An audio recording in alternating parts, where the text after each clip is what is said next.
2025년부터 기초수급자 사라집니다. 대신 이 제도로 돈 받습니다. 혹시 이런 걱정 해보신 적 있으십니까?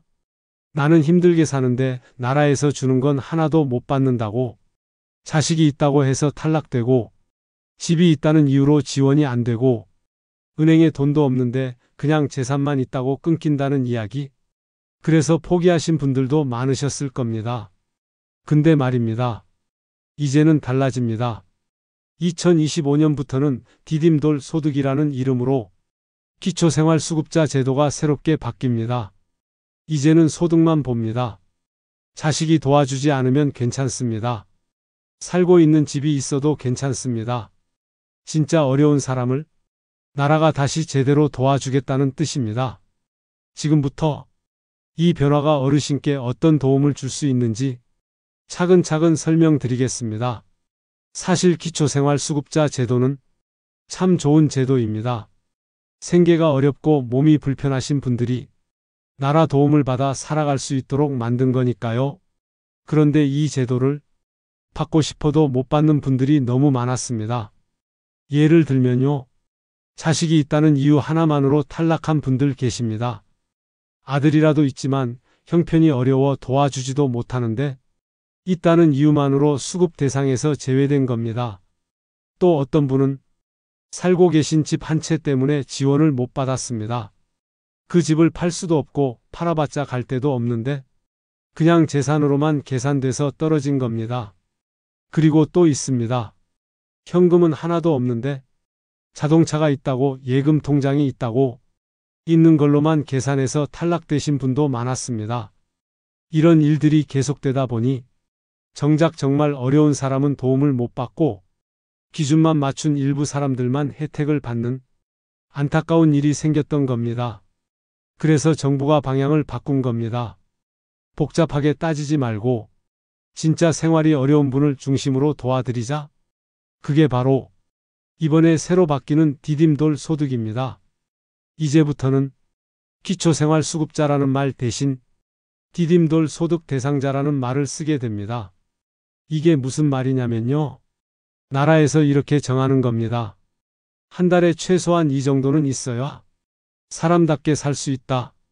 이 기준을 디딤돌 소득이라고 부릅니다. 예를 들어 정부가 1인 가구는 한 달에 100만 원은 있어야 밥 먹고 약 사고 전기세 내고 살 수 있다고 봤다고 해봅시다. 그런데 혼자 사는 할머니가 국민연금이든 뭐든 해서 한 달 수입이 60만 원이라면 정부가 그 부족한 40만 원을 채워주는 겁니다. 그게 바로 디딤돌 소득이라는 제도입니다. 왜 하필 디딤돌이냐고요? 그건 넘어지지 않게 발을 디딜 수 있도록 도와주는 작은 받침돌 같은 뜻입니다. 살다가 형편이 어려워도 나라가 완전히 무너지지 않도록 한 걸음 내디딜 수 있게 받쳐주는 의미에서 디딤돌 소득이라고 부르는 겁니다. 예전에는 자식이 있으면 무조건 탈락, 자동차가 있으면 안 됐고, 집이 있으면 안 됐고, 기준이 너무 복잡했습니다. 이제는 다 따지지 않고 당신의 수입이 최소 기준보다 적습니까? 딱 그것만 봅니다. 그래서 예전에는 혜택을 못 받았던 분들도 이제는 더 많은 분들이 도움을 받을 수 있게 됩니다. 이 디딤돌 소득이라는 제도는 딱 한 가지를 봅니다. 당신의 소득이 기준보다 부족한가? 그렇다면 그 부족한 만큼 나라가 채워주는 방식입니다. 예를 들어 볼게요. 정부가 1인 가구는 한 달에 100만 원은 있어야 한다. 이렇게 기준을 세웠습니다. 근데 어떤 어르신이 국민연금 포함해서 한 달 40만 원을 받는다. 그러면 부족한 60만 원을 정부가 현금으로 채워주는 겁니다. 부부가 사는 경우는 어떨까요? 두 분 합쳐서 한 달 소득이 90만 원인데 2인 기준 생활비가 160만 원이다. 그러면 70만 원을 지원받게 되는 구조입니다. 또 하나 중요한 점이 있습니다. 자식이 있어도 이제는 무조건 탈락이 아닙니다. 자식이 실직 중이거나 경제적으로 도움을 줄 수 없는 상황이면 자식 유무 관계없이 오로지 본인의 소득만 봅니다. 그리고 예전엔 생계급여, 주거급여, 의료급여 다 따로 신청하고 따로 심사받았지요. 앞으로는 소득 하나만 심사해서 한 번에 지원해주는 방식으로 바뀝니다. 복잡했던 서류 제출도 줄어들 가능성이 높아졌습니다.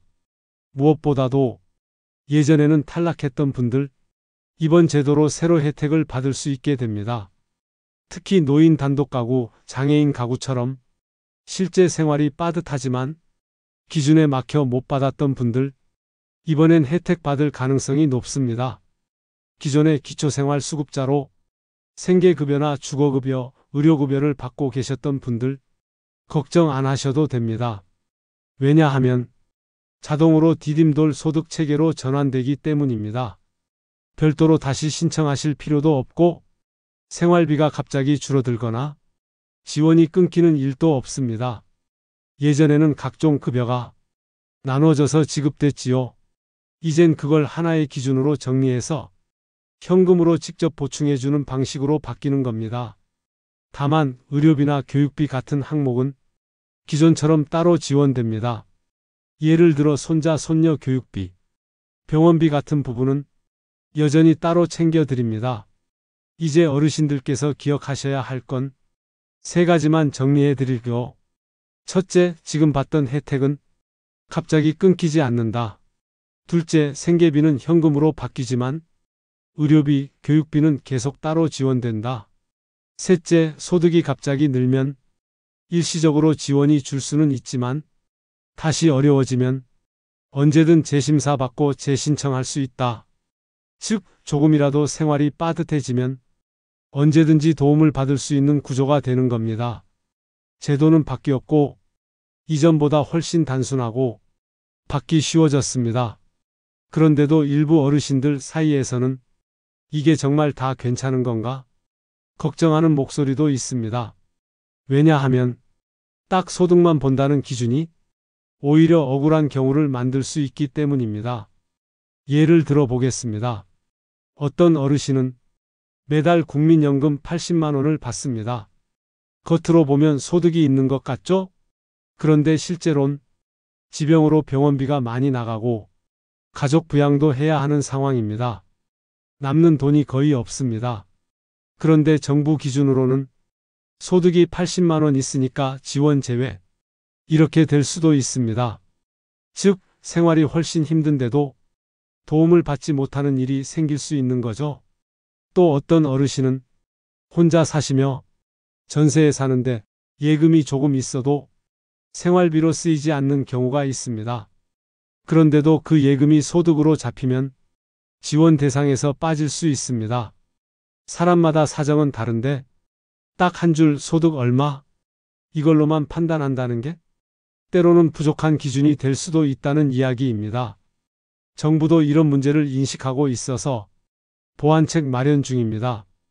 예를 들어 생활비 외에도 의료비, 부채, 부양 상황 같은 실제 지출도 함께 살피는 맞춤형 심사 기준을 준비하고 있다고 합니다. 정리하면 디딤돌 소득 제도는 좋아진 제도인 건 맞지만 모든 어르신의 사정에 100% 꼭 맞지는 않는다. 그래서 정부가 보조제도와 세밀한 보완책을 계속 준비 중이라는 점 함께 기억하시면 좋겠습니다.